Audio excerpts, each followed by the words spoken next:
So guys, ano nga ba yung mga dokumento na binibigay ni Pag-ibig once na nag-request ka na ng vital documents? So yung nare-request talaga yung vital documents para sa pag-file ng kaso doon sa property na nakuha mo is occupied. Kumbaga, hindi pa umaalis yung nakatira or yung former owner. So, pagka ganon, ito yung mga na-receive ko na mga documents. So, ayan siya guys. Yung mga na-receive ko documents na yan. So guys, i-explain ko sa inyo kung ano yung mga dokumento na yan. Kung ano yung mga dokumento na yan at saka kung paano nyo siya maiintindihan. Kasi, ano yan guys, kailangan iintindihin mo yung mga nakasulat doon sa papel. Sa lahat ng mga papel na yan, dapat naiintindihan mo para alam mo kung ano yung history ng property mula anong ma-foreclose siya. Kasi, may mga ibang former owner na pinaglalaban nila na may karapatan pa rin sila kahit wala na. Kaya, makinig kayo dito, ha? So, yung unang nakalagay doon is Secretary Certificate ng Pag-ibig. Parang parang ini-inform lang doon yung mga resolution ng karapatan ni Pag-ibig, ganyan, once na na-foreclose na yung property at saka pwede na nilang ibig. So, ang next naman is loan and mortgage agreement ng former owner. So, yun guys, makikita doon. Katulad rin yun ng mga pinirmahan natin na deed of conditional sale. Nandun yung mga agreement, lalo na yung once na hindi na nila nabayaran, is by possible na ma-foreclose yung property. Lahat ng mga agreement doon ay dapat na alam mo yung time na ano ka. Kaya minsan alam mo pag matanda na rin yung parang nagpirma. Gusto lang din nila noon na makapag-loan sa Pag-ibig. Hindi na nila nabasa yung mga risky once na mapapabayaan ng mahulugan yung bahay. So, dapat guys, lalo na tayo, once na kumukuha tayo ng mga housing loan, lagi nating babasahin yung pinipirmahan nating kontrata or agreement. Para, at least, diba, dumating man yung panahon na, syempre, lahat naman tayo nagigipit. So, dapat alam na natin kung ano yung list doon sa pinirmahan nating kontrata or agreement, no?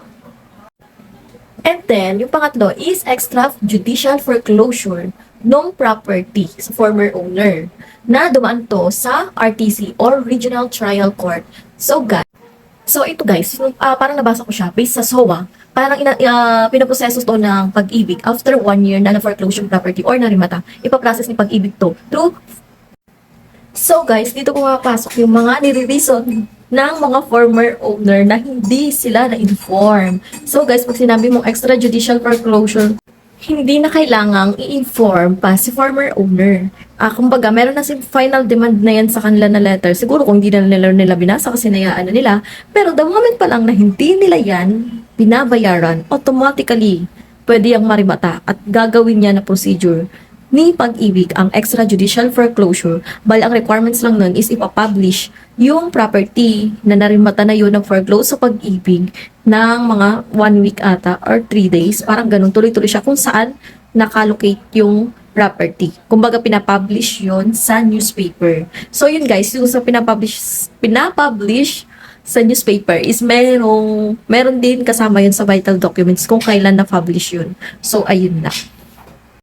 So guys, yung next naman is certificate of sale. So ito na yun guys. Tapos na maisubmit ni Pag-ibig yung extrajudicial foreclosure sa RTC. So may decision na. So ito na yung certificate of sale. Certificate of sale, ibig sabihin pinablish nila yon doon sa RTC. Ngayon, si Pag-ibig pa rin yung naging kumbaga siya pa rin yung naging may-ari.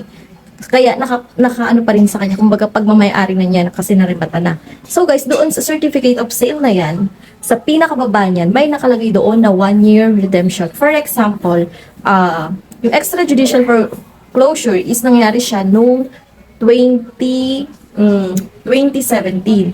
2017 yung pinasa ni Pag-ibig. So after nung pinasa yun ni Pag-ibig, 2018 is nagkaroon na ng resulta. So, ibig sabihin is na-transfer na yung ownership kay Pag-ibig. Si Pag-ibig may karapatan na ibenta yung property. Kumbaga, ipapasok niya na yun sa acquired asset. Ibibid na yun, guys. So, ganyan siya. So, after noon, may nakalagay sa baba na 1 year redemption. So, from 2018 hanggang 2019, may karapatan pa si former owner na maghabol doon. So, 2018, diba? Nagkaroon na ng certificate of sale. So, 2019, may karapatan na si former owner na maghabol. 1 year lang yun. Ngayon, pag nag-lapse yung 1 year na yun, hindi niya na yun mahahabol. pwede lang yun niya mahabol kung sasali din siya sa bidding. So, ganun siya. So, mas maganda nga kung maabutan niya pa na may i-offer pa sa kanila na ITP. Kaya pag sinasabi sa inyo ng former owner na hahabulin pa nila sa inyo yung property, hindi na po yun mangyayari. Kasi bago pa yan ipasok sa bidding ni Pag-ibig, sa bidding acquired asset na yan, is tapos na, lapse na yung 1-year redemption na sinasabi nila. Yun yung sinasabi ko, ito yung sinasabi na sa date ng certificate to sale. So, ayan siya guys. Kaya huwag kayong maguguluhan doon na sinasabi nila, hindi, after 1 year nyo pa yun, pwede pa namin yung habulin. Hindi yun totoo. So, yun din. Tinanong ko na rin yan sa PAW at saka sa private na attorney noon that time na nakakuha ko na ganyan din yung sinabi ng former owner. Yun din ang sinagot nila sa akin. Next naman is yung transfer certificate of title, yung titulo. Yung titulo ng former owner. So guys, yung pagbibigay nila sa atin yun is copy muna. And then, yun may annotation yun sa likod kung kailan siya na-foreclose at kailan siya na-transfer yung ownership ng property. May nakalagay yun na annotation sa likod. Kaya pag sinabi ng former owner na nakaname pa rin sa amin yung property, kumbaga nakapangalan pa rin sa kanila yung titulo. Yes, nakapangalan sa kanila yung titulo, pero may annotation yun na transfer na ng ownership sa Pag-ibig dahil nga narimata na foreclose yung property nila. Okay? So, yung next is authority to file letter. So, ito guys, parang ano to joint filing. Joint filing. So, once na magkakaso ka, joint filing ang mangyayari kay Pag-ibig at saka sa'yo. So, si Pag-ibig may sarili siyang attorney, ikaw may sarili kang attorney. Kumbaga, parang si Pag-ibig is naka-assist sa inyo. Parang ganun, joint filing kasi is ano pa rin yan, pagmamayari pa rin ni Pag-ibig yung property dahil hinuhulugan pa lang natin to sa Pag-ibig. So, ganun. Kaya joint filing siya once na magpa-file tayo ng case sa former owner. So, kadalasan pala guys, yung inaano nila is right possession and then ejectment unlawful detainer. Ganyan. So, next is yung statement of account or SOA. So, ito guys, yung statement of account ng former owner. So, makikita natin dito kung kailan yung last na binayaran to ni former owner. And then, parang nakikita rin dito, yung last na payment nila, and then kung magkano na yung nabayaran nila, tsaka yung kabuuan na balance simula nung hindi na nila to hinuhulugan hanggang sa ma-foreclose. So, ayun yung nakalagay dyan sa SOA na yan. Kaya importante din yan. Kasi, syempre, pag sinabi nila, hindi, habulin namin yung ganyan, tapos pagka-check mo pala dun, magte 10 years na siya, B. Tapos ngayon nyo palang asikasuhin ko kailan pumasok mo sa bidding. Mga ganun ba? Pero syempre, in a nice way pa rin, na-explain nyo sa kanila na wala nang possibility na mahabol po nila once na naibid na ni Pag-ibig. Kasi wala na talaga yun.